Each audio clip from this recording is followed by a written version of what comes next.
All right, we are back with part two of Derecka Purnell's Becoming Abolitionist, and we'll get into it. So this is going to be a shorter video because we finished the first six chapters, and there's only chapter 7, chapter 8, and the conclusion chapter. And the conclusion chapter is very short, so this part will definitely be quicker than the first part. So let's get into it. So Chapter 7 is titled Dehumanization, Disability, and Resistance. And I appreciated that Derecka Purnell incorporated disability justice and how ableism functions with the prison industrial complex and capitalism and imperialism and colonialism, and how you have to fight, in order to fight a prison industrial complex, you need to fight against ableism. So she gave us a history lesson here. She was talking to this man named Teju Cole, and Teju Cole explained that slave owners depended on enslaved Black people's human capacities in order to enslave them. Their capacities to think, labor, obey, love, fear, feel pain. He asked, who is the judge of when a person has suffered so much or been objectified so fundamentally that the person's humanity has been lost? How does the person regain that humanity? Can it even be regained? And who decides when it has been regained? In order to understand white supremacy, policing, or any other system of oppression, we must dismiss the fallacious notion that anybody can give us our humanity or take it away. Even if police treated us perfectly human, the job is still problematic. The school police who walked kids to in-school suspension treated them with compassion on the way to unfair punishment. Dehumanization language obscured the real problem, police power, not how they view or treat us, but the institution itself. We must focus on reducing police power more than humanizing ourselves. And this made me think about in Black Madness and Mad Blackness by Theory Pickens, who I recommend, talked about ableism and the history of anti-Blackness as it coincides with ableism, and how apparently, according to eugenics and pseudoscience, that Black people are inherently not intelligent. So they're not intelligent as the white people who are the superior race. So that's how they how in back in slavery, when people are being auctioned for slavery, they tend to go for the people that are have abilities, because they know that they can make a profit out of those. If they pick the people with disabilities, they know that they have to provide accommodations, and that would generate more money. So the slave owners are like, nope, I want cheap labor right there. So that goes into the disposability of people that are disabled, and and when it goes into humanness, the people that are disabled tend to be othered, and that is what I got from that quote. And then she was also talking about even in movements. This is something that I just learned, that when people were trying to run away to freedom, they tend to leave people that are disabled behind. So it was very unfortunate. So she said here, freedom was not for all Black people, just those who could run, physically toil, and prove their worth as human beings in a capitalist society. And I appreciated that she brought up the story of Harriet Tubman. She said Tubman did not solely rescue able-bodied people who could run. She created the conditions for people to survive. She gave opioids to infants and children so they could sleep and be carried on a journey. She created a wagon to rescue her elderly parents who could not run at all. So, like, this is community. This is a person that is focused on community here. And she also said here, when we invoked dehumanization as a problem, they invoked humanization as a solution. This manifests as more funding for community engagement so they can practice seeing us as humans on basketball courts and in boxing gyms to jog their memory on how to treat us when they encounter us in the field. The 2016 consent decree in Ferguson goes further. While the Department of Justice investigation recognized the dehumanizing treatment from Ferguson officials, it provided cops with mental health services, counseling, free physical fitness resources, adequate time off during uprisings, and competitive salaries. No reparations, services, counseling, or physical fitness opportunities for the communities they assaulted, arrested, and tear gassed for years. So it talks about who gets humanized, who gets valued. So according to the Department of Justice, it's definitely not the protesters and the people that were trying to fight against violence. And then she went into ableism and policing, and she talked about the people that tend to get brutalized by police are people that have been disabled, um, people that could have helped if there was some suicide hotline, if there was some mental health crisis support or something. So we all go to 911 and call the police to think that they can solve these issues. So she also talked about ableism in the labor market, disabilities that stem from injuries from police violence. And then she talked about the stories of Deborah Danner, Eleanor Bumpers, and Corinne Gaines. So I'm not going to get into thoroughly about those stories. Those are some notable Black women that have disabilities, whether they're physical or mental, but they fought the good fight and tried to do their best to survive. And next thing you know, oppression and police and an ableist and capitalist society decide to lead to their deaths and their sufferings. And I think that was it for chapter 8. But let me see if I underline anything. Yeah, when it comes to the Corinne Gaines, Purnell said, why was it supposedly crazy for Corinne Gaines to be a custodian of her Black body to defend herself against the police who had told her that she was lying to her children about viral police killings, who took her to jail where her treatment caused her to have a miscarriage, who has severe Freddie Gray spine? The Baltimore Police Department was the subject of a federal investigation and prosecution because cops have been planting BB guns next to people they killed and planting drugs in illegal raids they conducted. During a trial against PBD officers, some cops shared that they and others illegally entered homes to see what was inside first before obtaining warrants. This is the context in which Gaines found herself in her apartment, surrounded by cops. For those who don't know about Corinne Gaines, she was a Black woman that was murdered by Baltimore police officers in her apartment complex after she was trying to be confronted for some. I think it was something involving traffic. Speeding tickets or something, and it's like, why the police had to come? Why the police had to barge through her door and be armed? So it's unfortunate that her son has to just experience that at a young age, witnessing his mother being killed by the police. And that is it for chapter 7. So chapter 8 is titled We Only Want the Earth, which goes into environmentalism and climate justice and how abolition is tied to that.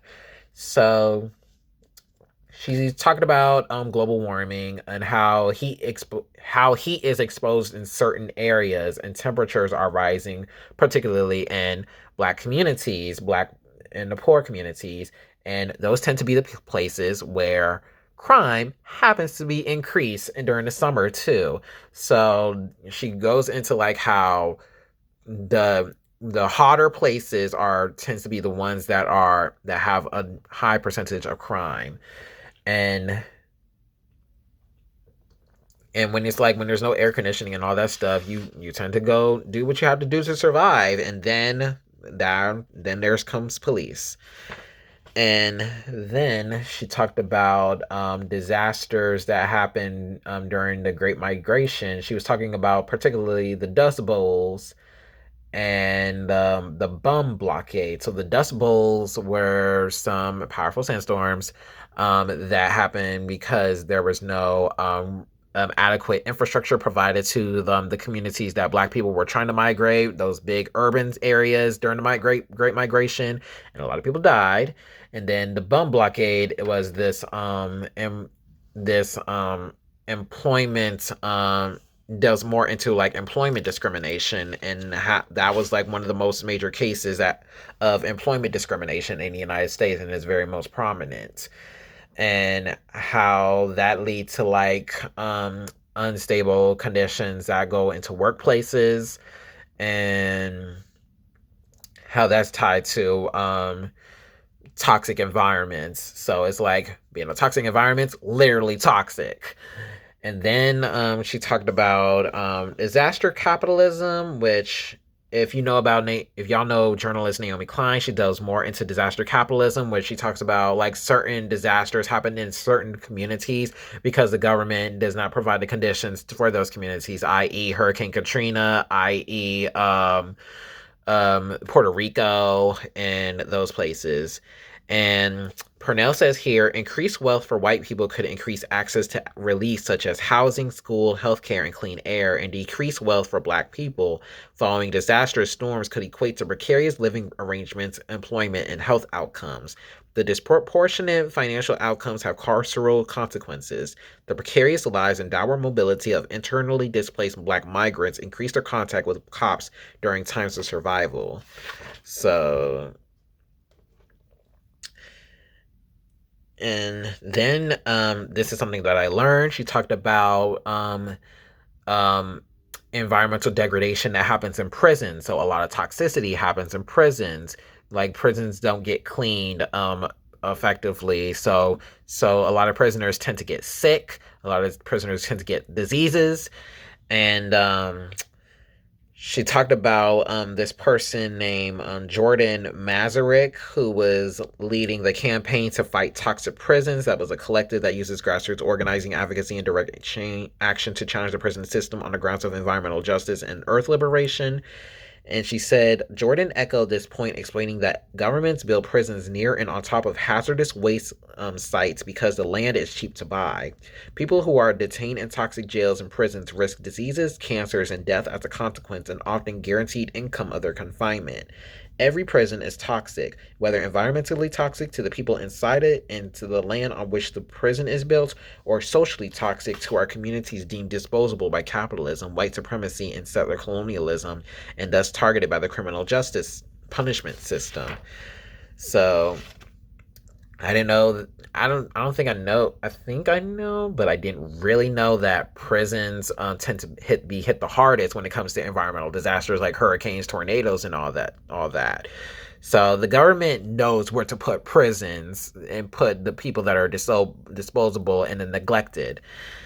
And she talked about an incident where there was a power outage at a prison, and this prisoner said because every cell's floor was covered in fees and urine infested water, most inmates were hesitant, and the ones who refused or stalled to get face down in the dirty water were either pepper sprayed or shot at close range with a machine gun type weapon that fires rubber bullets. Several inmates were shot multiple times and had bleeding and severe bruising from the close proximity of the fired guns. So much pepper spray was used that every inmate was coughing, choking, and blinded. The cloud of pepper spray was so large that even the officers were coughing despite some of them wearing masks. No mercy was shown for my cellmate, who was a sick elderly man in his 60s and who was blind out of his glass eye. So it's like we really treat people that if the government actually did better in the situations that led them into prison, we leave them like this. And then she talked about how housing displacement leads to a lot of lead poisoning in communities, i.e. Flint, Michigan, the Flint water crisis, and in Newark and Baltimore, lead poisoning in their waters. And then she talked about the history of Black resistance against environmental degradation. She talked about this organization called MOVE that was active in the Philadelphia area, and then the government saw what MOVE was trying to do. They were trying to go against capitalism. Next thing you know, there was a bombing in the community that MOVE has been serving. How coincidentally.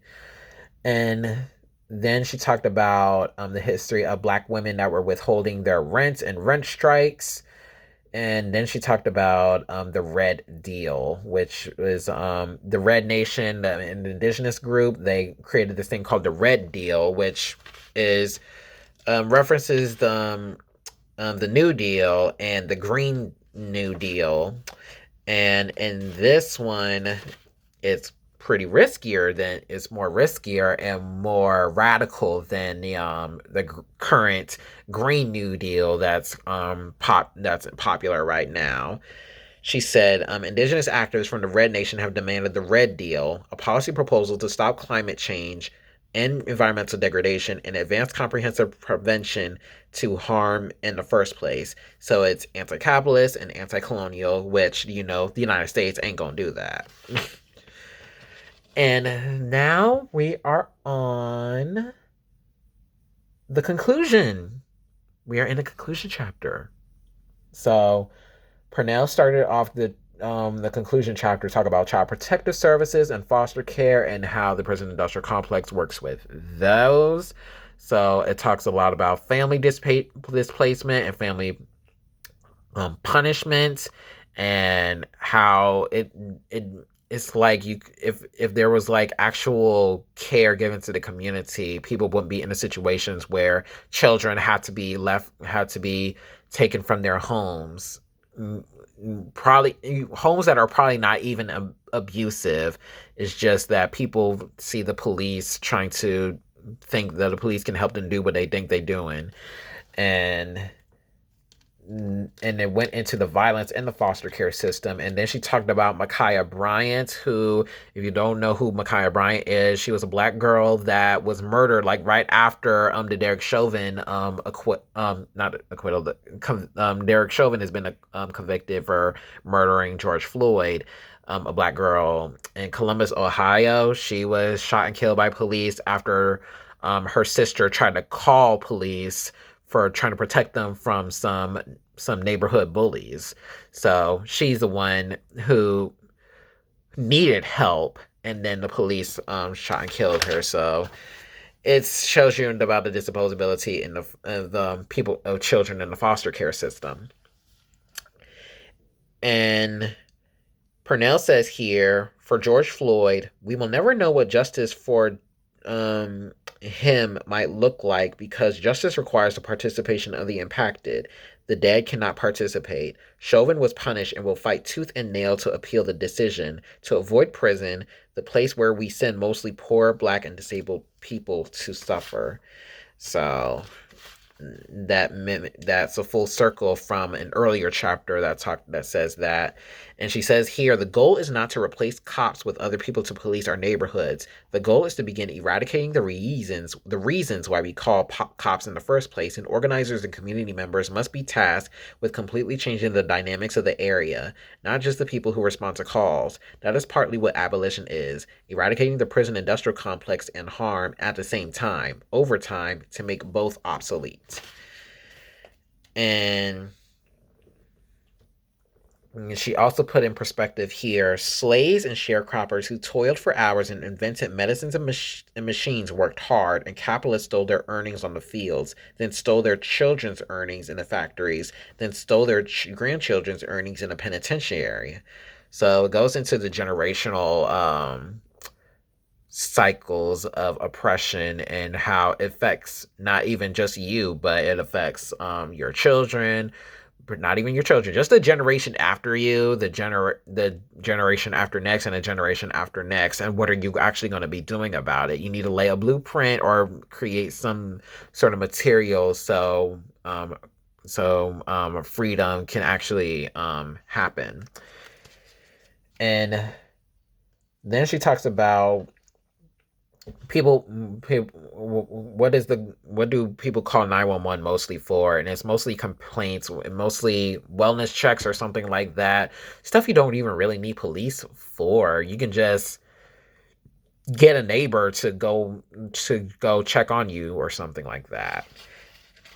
And then Purnell went into her freedom dreams and what they would consist of. So she would, in her freedom dream, if we have a society where we don't rely on prisons and police, one of them is that there's a neighborhood council. And in this council, everyone that's affected by what's going on in the neighborhood, they're in charge. It's community and cooperatively owned, and it's democratically elected, and actually people know that they're capable of doing something, and they have the power and the agency to do things.